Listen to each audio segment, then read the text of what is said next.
Mary look after God? Did Mary look after God? No, God created mankind. Oh, so Jesus ain't God.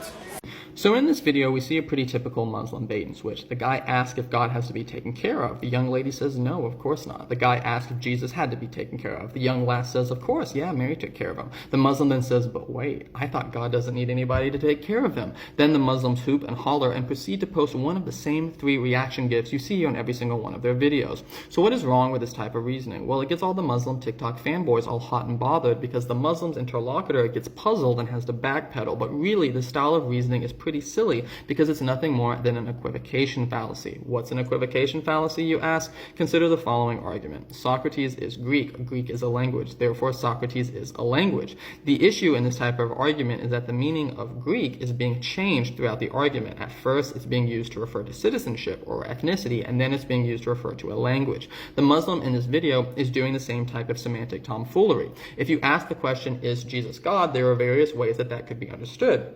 If you mean God in that sentence to refer to the Trinity as a whole, and you use is as an identity statement, then the question becomes, is Jesus identical to the Trinity? The answer to that is no, Jesus is a member of the Trinity. However, this question could also be understood as asking a more basic question of, does Jesus have the property of being divine? In which case the answer is yes. Similarly, the question, does anybody take care of God, is extremely vague. Is the Muslim asking if the Trinity in its eternal divine nature needs somebody to take care of it? Is the author asking if there is any point in time in which a divine person needs somebody to take care of them? Is the author asking if it's presently the case that a divine person needs somebody to take care of them? These all have different answers and are all ways that the question could be interpreted. However, by keeping the question vague, the Muslim is able to play semantic games with his unexpected opponent. This is one of the biggest issues in my experience with dialoguing with many Muslims. They come to the table with a set of gotcha games that they can't wait to play, but are not seeking to understand or accurately present their opponents. This is, of course, not true of all Muslims, maybe not even of most Muslims,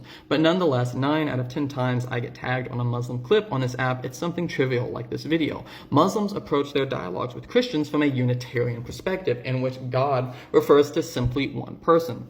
They then interpret all statements by Christians through this Unitarian lens and pat each other on the back about how cleverly they debunked Christianity. At the end of the day, they have done nothing other than attack a straw man. Christians believe there is one God, and within that one God, there are 3 distinct persons. We believe one of those persons freely chose to become a weak, frail human who, like any weak, frail human, needed to be taken care of in order to not die. This dependency lasted for a finite amount of time and was done so that humans could be reconciled to God through the life and death of the person that became incarnate.